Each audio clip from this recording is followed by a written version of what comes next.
ദൈവത്തിൻ്റെ അതിപരിശുദ്ധമായ നാമം വാഴ്ത്തപ്പെടുമാറാകട്ടെ. ഈ പുതിയ ദിനത്തിലെ നമ്മുടെ വായനഭാഗം ന്യായാധിപന്മാരുടെ പുസ്തകം 9 മുതൽ 12 വരെയുള്ള അധ്യായങ്ങളാകുന്നു. ഇന്നത്തെ ചിന്തയ്ക്കായി ന്യായാധിപന്മാർ 11 അധ്യായം 7 വാക്യം. ഇഫ്താഹ് ഗിലെയാദ്യരോട്, നിങ്ങൾ എന്നെ പകച്ച് പിതൃഭവനത്തിൽ നിന്ന് നീക്കിക്കളഞ്ഞില്ലയോ? ഇപ്പോൾ നിങ്ങൾ കഷ്ടത്തിലായ സമയം എൻ്റെ അടുക്കൽ എന്തിനു വരുന്നു എന്ന് പറഞ്ഞു. ഇസ്രായേലിലെ 9ാമത്തെ ന്യായാധിപനായിരുന്നു ഇഫ്താഹ്. അദ്ദേഹത്തിൻ്റെ അവിഹിത ജനന നിമിത്തം മറ്റുള്ളവർ ഇഫ്താഹിനെ കുടുംബഭ്രഷ്ടനായും ദേശഭ്രഷ്ടനും ആക്കി തീർക്കുന്നു.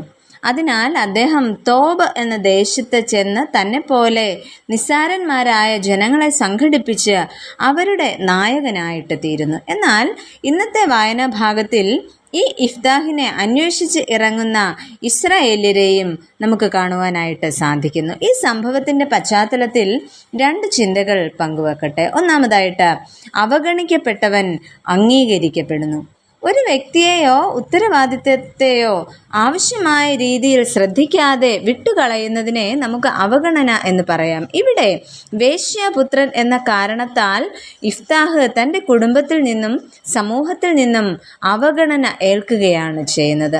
തൻ്റെ പിതാവിൻ്റെ സ്വത്തവകാശം പോലും അദ്ദേഹത്തിന് നൽകാതിരിക്കുന്നു. എന്നാൽ അദ്ദേഹം ഉത്സാഹിയും കർമ്മനിരതനും കാര്യപ്രാപ്തനും നേതാവുമൊക്കെ ആയിരുന്നു. തുടർന്ന് അദ്ദേഹത്തിൻ്റെ ഈ സ്വഭാവ ഗുണങ്ങളാൽ തന്നെ അദ്ദേഹം അംഗീകരിക്കപ്പെട്ടവനാകുന്നു. ഇഫ്താഹിൻ്റെ നേതൃത്വ പാടവം നേരിട്ട് കണ്ട് മനസ്സിലാക്കിയ ഇസ്രായേൽ ജനത അവനെ തേടിയെത്തി നേതാവാക്കുകയാണ് ചെയ്യുന്നത്. അതിനാൽ നമ്മുടെ ചുറ്റുമുള്ളവർ നമ്മെ അവഗണിച്ചോട്ടെ, തിരസ്കരിച്ചോട്ടെ, അവിടെ നിരാശരാകാതെ തുടർന്നും ഉത്സാഹത്തോടെ പ്രവർത്തിക്കുക. എന്നാൽ നമുക്ക് ലഭിക്കേണ്ട അംഗീകാരം ദൈവം നമുക്ക് തന്നെ നൽകുക തന്നെ ചെയ്യും. രണ്ടാമതായിട്ട്, ആരെയും നിസ്സാരരായി കാണരുത്. ക്രിസ്തീയ ജീവിതത്തിൽ നാം മനസ്സിലാക്കേണ്ട കാര്യം നാം ആരെയും നിസ്സാരരായി കാണരുത് എന്നതാണ്. കാരണം നാം നിസ്സാരന്മാരായി കരുതുന്നവരായിരിക്കാം നമ്മുടെ അനർത്ഥകാലത്തിൽ നമുക്ക് ഉപകാരപ്പെടാനായിട്ട് പോകുന്നത്. അത്രയും നാൾ അവർ അവഗണിച്ചു മാറ്റി നിർത്തിയ ഇഫ്താഹിൻ്റെ നേതൃത്വമാണ് ഇപ്പോൾ അവരെ രക്ഷിച്ചിരിക്കുന്നത്. പുതിയ നിയമത്തിൽ വിശുദ്ധ ലൂക്കോസ് എഴുതിയ സുവിശേഷം 16 അധ്യായത്തിൻ്റെ 19 വാക്യം മുതൽ നമുക്ക് അവിടെ കാണുവാൻ കഴിയുന്നത് ധനവാന്റെ ഉപമയാണ്. അദ്ദേഹവും ലാസറിനെ ചേർത്ത് നിർത്താതെ ചെയ്യാൻ പറ്റുന്നതിലും അതിലധികവുമായ അവഗണന അവിടെ നൽകുന്നു. എന്നാൽ കഠിനമായ ഈ അവഗണനയ്ക്ക് ലാസറിന് ദൈവം പ്രതിഫലം നൽകുന്നത് നിത്യമായ സ്വർഗീയ അനുഭവമാണ്. അവിടെ അബ്രഹാമിൻ്റെ മടിയിലെ സ്ഥാനമാണ്.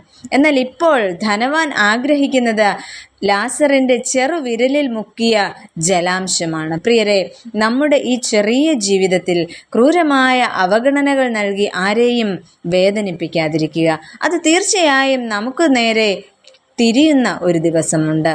എന്നാൽ വന്നുപോയ കുറവുകളെ ദൈവസന്നിധിയിൽ നമുക്ക് ശാന്തമായി ഏറ്റുപറയാം. നമുക്ക് പ്രാർത്ഥിക്കാം. പ്രിയ കർത്താവേ, ആരെയും അവഗണിക്കാതെയും നിസ്സാരരായി കാണാതെയും ഇരിക്കുവാൻ ഞങ്ങളെ സഹായിക്കണമേ. ഒറ്റപ്പെട്ടു പോകുന്ന ഇടങ്ങളിൽ കാൽവറിയിലെ ക്രിസ്തുവിനെ ഓർക്കുവാനും കൂടെയുള്ള ക്രിസ്തു സാന്നിധ്യം അനുഭവിപ്പാനും ഞങ്ങളെ ഇടയാക്കണമേ. ആമേൻ.